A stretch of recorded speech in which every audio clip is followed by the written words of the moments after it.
നമസ്കാരം. IPL-ൽ വമ്പൻ ടീമാണ് മുംബൈ ഇന്ത്യൻസ്. തോറ്റുകൊണ്ട് തുടങ്ങിയാലും ഒടുവിൽ കപ്പും കൊണ്ട് തല ഉയർത്തി നിൽക്കുന്നവർ.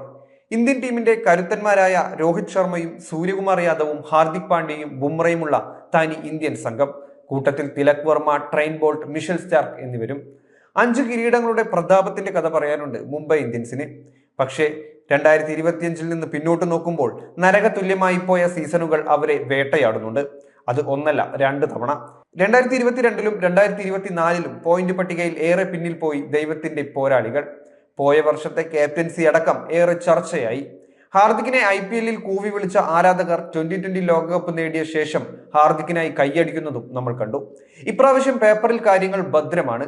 4 വർഷമായി നീളുന്ന കിരീട വരൾച്ചയ്ക്ക് പരിഹാരം കാണാൻ പോകുന്ന തലപ്പൊക്കമുള്ള ഒരു പിടി താരങ്ങളുമുണ്ട്. എല്ലാവരും ഫോമിൽ വന്നാൽ 6ാം കിരീടം മുംബൈ ഇന്ത്യൻസ് അങ്ങ് കൊണ്ടുപോകും. 2020 ക്രിക്കറ്റിലെ സൂപ്പർ സ്ട്രൈക്കുകളെയെല്ലാം ഒരു കുടക്കീഴിൽ എത്തിക്കാൻ മാനേജ്മെന്റിന് സാധിച്ചുവെന്നത് തന്നെയാണ് മുംബൈയുടെ ശക്തി. ഓപ്ഷനിൽ അതിനായി കാത്തിരുന്നതും കരുതലോടെയുമായിരുന്നു മാനേജ്മെന്റ് നീക്കങ്ങൾ നടത്തിയത്. ഓപ്പണിംഗിൽ രോഹിത് ശർമ്മയുടെ വെടിക്കെട്ട് ബാറ്റിംഗ് ആണ് ആരാധകർ കാത്തിരിക്കുന്നത്. എന്നാൽ ഇന്ത്യൻ ടീമിലെ വെടിക്കെട്ട് പ്രകടനം മുംബൈയിലെത്തുമ്പോൾ രോഹിത് മറക്കാറാണ് പതിവ്. പക്ഷേ ഇക്കുറി 2 ICC കിരീടം നേടിയെത്തുന്ന നായകൻ രോഹിത്തിന് IPL നിർണായകമാണ്.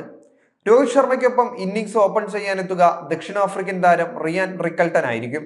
ദക്ഷിണാഫ്രിക്കൻ 2020 ലീഗിൽ മുംബൈ താരമായ റിക്കൽട്ടൺ 162 സ്ട്രൈക്ക് റേറ്റിലാണ് ബാറ്റ് വീശുന്നത്. 44 ശരാശരിയിൽ 1000-ലധികം റൺസ് നേടിയിട്ടുള്ള റിക്കൽട്ടൺ ഇഷാൻ കിഷന്റെ അഭാവം മറയ്ക്കാൻ പോകുന്ന താരമാണ്. പിന്നാലെ Suryakumar Yadav, Tilak Varma, highly dangerous middle order. കഴിഞ്ഞ 1 വർഷത്തിലധികമായി ദേശീയ ടീമിലും IPL-ലും സ്ഥിരതയോടെ ബാറ്റ് വീശുന്ന താരമാണ് തിലക്.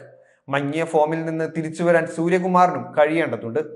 ഇതിനും ശേഷമാണ് ക്യാപ്റ്റൻ ഹാർദിക് എത്തുക. ഹാർദിക്കിന്റെ ഹൈ സ്കോറിംഗ് എബിലിറ്റിയും ന്യൂ ബോൾ എറിയാനുള്ള മികവും കാര്യങ്ങൾ എളുപ്പമാക്കും. ഇവരിൽ ആരെങ്കിലുമൊക്കെ ഫോമായാൽ തന്നെ വലിയ സ്കോറിലേക്ക് മുംബൈ എത്തുമെന്ന് ഉറപ്പ്. ബൗളിംഗിലേക്ക് വന്നാൽ ജസ്പ്രീത് ബുംറ, ട്രെയിൻ ബോൾട്ട് സഖ്യമാവും പവർ പ്ലേ തുടങ്ങുന്നത്. ഇവർക്ക് മുന്നിൽ പിടിച്ചു നിൽക്കാൻ ഏത് ബാറ്ററും ഒന്ന് പാടുപെടും. ആദ്യ ബോളിംഗ് ചേഞ്ചറായി ദീപക് ചാഹറും ഹാർദിക് പാണ്ഡ്യയും എത്തും. സ്പിൻ ഓപ്ഷനായി മിഷൽ സാന്റ്നറും മുജീബ് റഹ്മാനും. ആദ്യ മത്സരങ്ങളിൽ ബുംറ ഉണ്ടായേക്കില്ല എന്നതാണ് ആകെയുള്ള പോരായ്മ. ആദ്യ നിരയിൽ സൂപ്പർ താരങ്ങൾ ആയതിനാൽ തന്നെ പകരക്കാരുടെ നിര അത്ര ശക്തമല്ല എന്നതാണ് ടീമിന്റെ ഏറ്റവും വലിയ പ്രതിസന്ധി.